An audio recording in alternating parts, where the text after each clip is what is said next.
Welcome everybody to this edition of Attention Talk Video. I'm your host, ADHD and Attention Coach Jeff Copper, and we're here today with ADHD marriage consultant Melissa Orlov. Melissa, welcome to the show. Thank you very much. I love Melissa's work. She's got great material, and today we're here to talk about ADHD relationships, and particularly when an individual when people are married or have a significant other and the ADHD partner travels a lot. That can create some issues. You want to talk to us about that a little bit?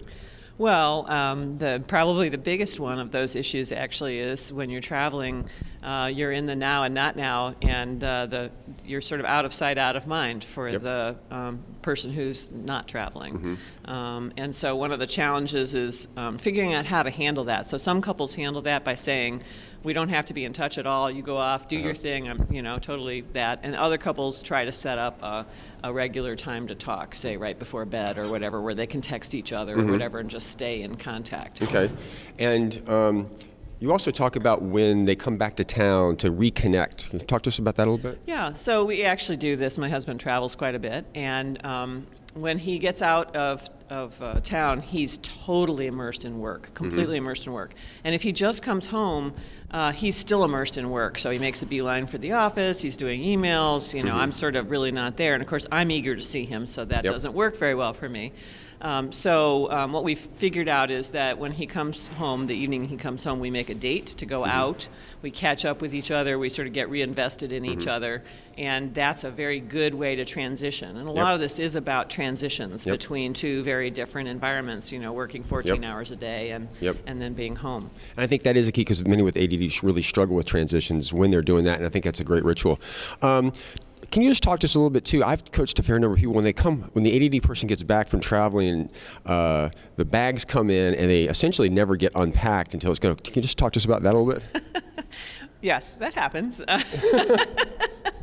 I mean, I have a sort of subtle thing where I'll say to my husband, gee, the next day I'm about to do some laundry. Would you like to give me some? And of course, then that helps him remember to unpack. But besides that, personally, I don't care if he doesn't unpack, because that's his business, not mine. I'm not his mother. I don't care whether his suitcase is sitting there and his clothes are getting wrinkled. So what?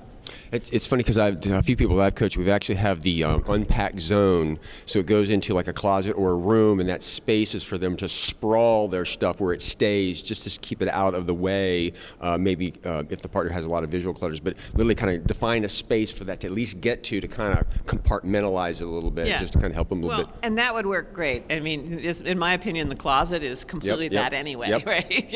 It's just like, not my business, okay?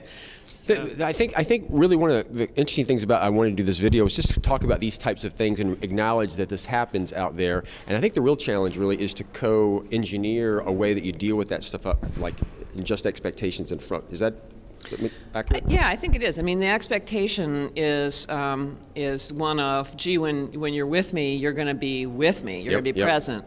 And I think the mindset change that you go through, if you're gone at a conference for a week or something like that, and you come back, your mind is on the stuff you've got to do, coming back. Your mind is not present for your partner. And so I think just acknowledging that that's the case, and then setting up some little ritual or understanding. I mean, some people also say, okay, there's going to be a window of transition time where I'm not going to expect you to be present for me, but then after that I will. So some kind of marker or something like that works well.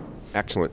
Well, I hope you've enjoyed the tips and really kind of talking about this. And Melissa, thanks so much for coming on video. We haven't talked about packing lists yet. Oh, that's right. Okay, yeah.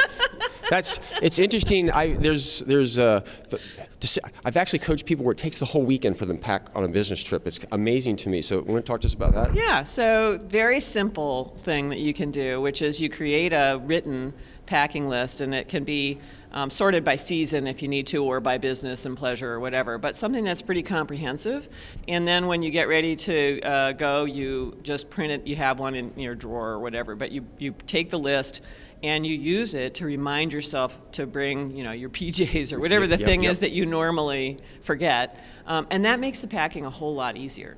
We have another video where I kind of talk about my experience in Boy Scouts, where my son and I had a list of every piece of camping equipment, and we would print it off, and we'd cross off everything we didn't know. Like if you're going to go backpacking or car camping, it's different, and cross off everything you didn't know, and then throw it all in a pile and pack it. And it was phenomenal because it relieves you of the burden and anxiety because it's on the list. You don't actually have to recall it. So I really like what you're talking about. Yeah, there. Absolutely. I could actually use this. I don't use it, and I should, because I go through like, oh wait, I got to leave myself a note. Yep.